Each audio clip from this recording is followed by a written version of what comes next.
আসসালামু আলাইকুম। আজকে আমি আপনাদের মাঝে কম্পিউটারে এমন কিছু টিপস এন্ড ট্রিক শেয়ার করব যা দেখার পর আপনারা রীতিমতো অবাক হয়ে যাবেন। তো প্রথমেই আমি আপনাদেরকে দেখাই, আপনি যদি আপনার কম্পিউটার উইন্ডোজ দিয়ে থাকেন অথবা কোনো কারণে আপনার কম্পিউটারের দিস পিসি অপশনটি হাইড হয়ে থাকে, তো সেক্ষেত্রে আপনি কিভাবে সেই দিস পিসি অপশনটিকে ফিরিয়ে আনবেন।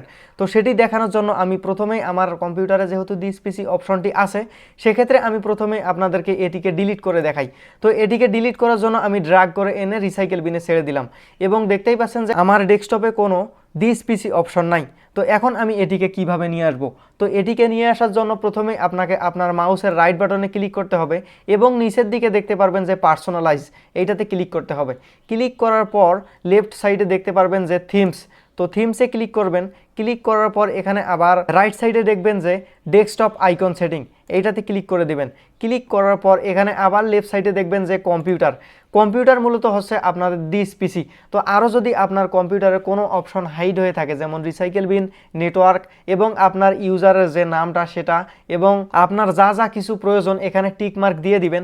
দিয়ে দেওয়ার পর এখানে অ্যাপ্লাইতে ক্লিক করে দিবেন, দেন হচ্ছে ওকেতে ক্লিক করে দিবেন এবং আপনি এখানে এটা মিনিমাইজ করে দিবেন অথবা ক্লোজ করে দিবেন। দেন আপনি দেখতে পারবেন যে আপনার আইকনগুলি চলে আসছে এবং এখানে আপনি দেখতে পাচ্ছেন যে দিস পিসি অপশনটি আমাদের চলে আসছে। তো এখন আমি আপনাদেরকে একটি ম্যাজিক দেখাবো। তো সেই ম্যাজিক দেখানোর আগে আপনার কাছে ছোট্ট একটি রিকোয়েস্ট, আপনি যদি আমার এই চ্যানেলটিতে নতুন হয়ে থাকেন, আমার এই চ্যানেলটিকে সাবস্ক্রাইব করে বেল আইকনটি অল করে দিয়ে পাশেই থাকুন।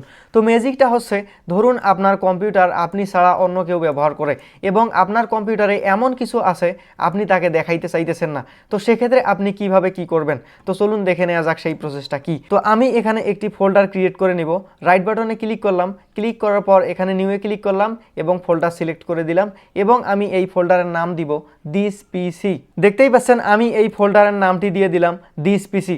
আমার মেইন যে দিস পিসি আছে সেইটার নাম এখন আমি দিয়ে দিলাম এখানে দিস পিসি। তো দিস পিসির আইকন দেখতে পাচ্ছেন যে এখানে একটি কম্পিউটারের আইকন, এখানে একটি ফোল্ডারের আইকন, দেখেই বোঝা যাচ্ছে যে দুইটি আলাদা আলাদা জিনিস। তো এখন আমরা এই দুইটাকে একই জিনিসে রূপান্তর করব এবং আপনার যে মেইন দিস পিসিটা আছে এইটা আপনি হাইড করে রাখবেন অথবা এইটার আইকনটা চেঞ্জ করে কোনো একটা ফোল্ডারে রূপান্তর করবেন, যাতে আপনার কম্পিউটার অন্য কেউ ব্যবহার করলে আর সেই বুঝতে না পারে যে এটাই আসলে দিস পিসি। তো চলুন সেই প্রসেসটা দেখে নেওয়া যাক। তো সেই প্রসেসটা দেখে নেওয়ার জন্য ফোল্ডারটা আগে সিলেক্ট করে নিতে হবে, দেন রাইট বাটনে ক্লিক করতে হবে এবং নিচের দিকে আসলে দেখতে পারবেন যে প্রপার্টিস, এইটাতে ক্লিক করবেন। ক্লিক করার পর এখানে দেখতে পারবেন যে রাইট সাইডে কাস্টমাইজ, এইটাতে ক্লিক করবেন। ক্লিক করার পর এখানে নিচের দিকে আবার আসলে দেখতে পারবেন যে চেঞ্জ আইকনে ক্লিক করার পর এখানে দেখতে পারবেন যে অসংখ্য আইকন দেখতে পারবেন আপনি। তো এখান থেকে আপনি আপনার দিস পিসির আইকনটাকে সিলেক্ট করে দিবেন। তো আমি এখন খুঁজতে থাকি যে আমার দিস পিসির আইকনটা আসলে কোথায় আছে।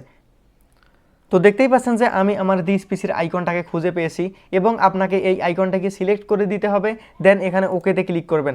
ওকেতে ক্লিক করে দেওয়ার পর আপনি আবার এখানে অ্যাপ্লাইতে ক্লিক করে দিবেন, দেন হচ্ছে আবার ওকেতে ক্লিক করে দিবেন। দেখতেই পাচ্ছেন যে আমাদের দিস পিসি কিন্তু দুইটা হয়ে গেছে।